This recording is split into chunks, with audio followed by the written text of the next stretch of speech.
సర్జియో గోర్ జమ్మూ కాశ్మీర్లో అదేవిధంగా లద్దాఖ్లో పర్యటించారు. జమ్మూ కాశ్మీర్లో గత 6 ఏళ్లలో ఇప్పటివరకు ఏ అమెరికన్ అంబాసిడర్ కూడా వెళ్ళలేదు. ఫస్ట్ టైం ఆయన వెళ్ళారు ఆర్టికల్ 370 తర్వాత. అండ్ లద్దాఖ్కి ఇప్పటివరకు ఒక్క అంబాసిడర్ కూడా వెళ్ళలేదు.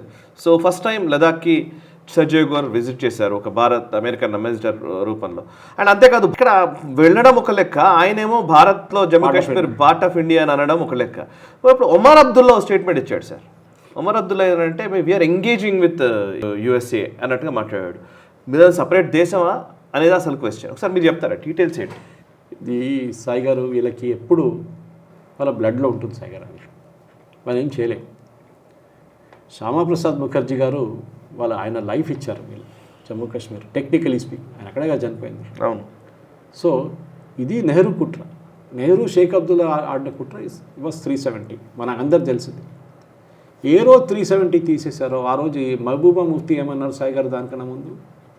Reverse of blood will flow in Jammu Kashmir. Correct. ఒక రివర్ అని చూపించమని చెప్పండి ఆమె దగ్గర. ఇది వీళ్ళ స్ట్రాటజీ సాయి గారు. They have to keep the issue in the ఒక ఏం చెప్తారు బాయిలింగ్ అని చెప్తారు ఇంగ్లీష్లో. They have to keep the pot boiling. వీళ్ళు లాంగ్వేజ్ చూడండి. డబ్బులు దీనికన్నా ముందు సాయి గారు బిఫోర్ 370 మనకు తెలిసిందే చట్టాలు ఏముండే. ఒక జమ్మూ కాశ్మీర్లో పుట్టిన ఒక అమ్మాయి బయట భారతదేశం నుంచి మిగతా స్టేట్ నుంచి ఒక అమ్మాయిని పెళ్లి చేసుకుంటే ఆమె ప్రాపర్టీ పోతుంది. But if she marries somebody from PoJK Pakistani property return అయిపోతుంది. ఆ చట్టాలు ఉండే చాలా ఉండే ఇట్లాంటి చట్టాలు. దాన్ని ఆర్టికల్ 370 దో నిషాన్ దో ప్రధాన్. అవును. ఎవరు అంగీకరిస్తారు సాయి గారు? జమ్మూ కాశ్మీర్లో ఎస్సీ ఎస్టీస్కి రిజర్వేషన్ లేకుండే. అట్లీస్ట్ ఎస్టీస్కి ఉండే బకర్వాల్ కమ్యూనిటీకి అంతా, కానీ ఎస్సీస్కి లేకుండే, అస్సలే లేకుండే. భారతదేశంలో ఉన్న మిగతా బీసీలకు రిజర్వేషన్ లేదు అక్కడ. ఈ కాంగ్రెస్ వాళ్ళు ఇన్ని సంవత్సరాలు పరిపాలించారు కదా అక్కడ. అంటే అట్లీస్ట్ జాయింట్ వెంచర్గా నడిపించారు కదా నేషనల్ కాన్ఫరెన్స్ అని. వీళ్ళు ఎప్పుడైనా క్వశ్చన్ చేశారా సాయి గారు ఇది? నేను ఈవెన్ బీజేపీలు తప్పడతాను. Even when they were ruling with Mehbooba Mufti ప్రశ్నించాల్సి ఉండేది. But good thing article 370 I think Jammu Kashmir హిస్టరీలో సాయి గారు ఒక టర్నింగ్ పాయింట్, దాంట్లో డౌట్ లేదు. సర్జియో గోర్ వెళ్ళిన దానికి ఒక ఆప్టిక్స్ ఉంది. మన ఇంగ్లీష్లో ఆప్టిక్స్ అంటాం దాన్ని. నిన్న లదాఖ్లో ఆయన వెళ్ళారు. జమ్మూ కాశ్మీర్ స్టిల్ ఓకే సాయి గారు వెళ్తూ ఉంటారు, అప్పుడప్పుడు డెలిగేషన్స్ వెళ్తూ ఉంటారు.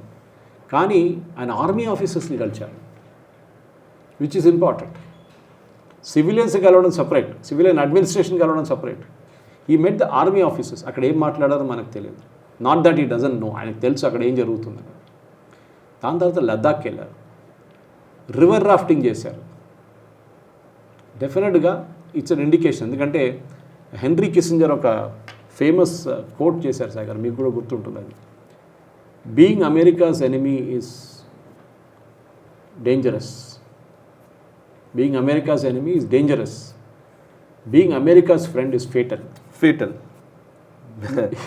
Correct. Dangerous. Henry Kissinger state. He was right. He couldn't be the US president because he was not born in US. Otherwise ఆయన ఒక ప్రెసిడెంట్ అయిపోతుండే ఏదో ఒక రోజు. Henry Kissinger. కరెక్ట్. కానీ పాయింట్ ఏంటంటే అమెరికాది మనం వీళ్ళ దగ్గర ఆడేటప్పుడు పాలిటిక్స్ చాలా కేర్ఫుల్గా ఆడాలి. ఇదే సర్జియో గోర్ రేపు బంగ్లాదేశ్కి వెళ్ళి ఇంకేమని అంటాడు, లేకుంటే రేపు పాకిస్తాన్ వైపు నుంచి వాళ్ళ అంబాసిడర్ పిఓజేకేలో వెళ్ళి PoJK is an integral part of Pakistan అంటారు. మళ్ళీ అప్పుడు మన వాళ్ళు మళ్ళీ లేస్తారు ఇక్కడి నుంచి, ఏంటి అదేమంటారు ఇట్లా, it is part of India కదా అని చెప్పేసి. ఇది మన దగ్గర ఒక ఏం చెప్తారు, ఆప్టిక్స్ కోసం వీళ్ళు ఆడుకుంటారు సాయి గారు. They play with us. Correct. Sergio Gor ఎస్ వెళ్ళారు, బాగానే చెప్పారు. That's a good statement. And because one thing, Sergio Gor is very close to President Trump. ఆయన పంపించిన major ambassadors Israel, India, China, ఇట్లాంటి అంబాసిడర్స్, ఇంపార్టెంట్ కంట్రీస్ పంపించిన ambassador అందర్స్, all of them are is political appointees. చాలా close Trump దగ్గర. So వాళ్ళకి direct access ఉంది. So ఈ లద్దాఖ్కి పంపించింది, లద్దాఖ్కి వెళ్ళి రివర్ రాఫ్టింగ్ చేసింది. Naturally it is sign to China. కానీ ఎందుకు అదే టైంలో రాహుల్ గాంధీ అంటూ ఉంటాడు, అరే వాళ్ళు కూర్చున్నారు అరుణాచల్ ప్రదేశ్లో అని. Kiren Rijiju had to counter that also. ఎందుకు 38,000 స్క్వేర్ కిలోమీటర్స్ లద్దాఖ్కి, half of Ladakh is with China. ఎవరిచ్చారు? వీళ్ళ గ్రేట్ గ్రాండ్ ఫాదర్ అని అందరికి తెలిసింది. Now they call it Aksai Chin. So మనం యూఎస్ని ఎంగేజ్ చేయాల్సిందే. ఇన్ఫాక్ట్ కొత్తదేం కాదు సాయి గారు, మన army and the US army joint exercise చేశారు లే Ladakh and even other side also. So నాకు ఇవాళ పొద్దు నుంచి మన లదాఖ్లో ఉన్న కొంతమంది ఫ్రెండ్స్ అక్కడున్న న్యూస్ పేపర్లో వచ్చిన న్యూస్ అన్నీ నాకు పంపించారు. సురేష్ గారు చూడండి, పీపుల్ హియర్ ఆర్ లైక్, ఇప్పుడు సోనం వాంగ్చుక్ని మర్చిపోయారు, ఇప్పుడు సర్జియో గౌర్ గుర్తొచ్చారు వీళ్ళందరికీ. కరెక్ట్.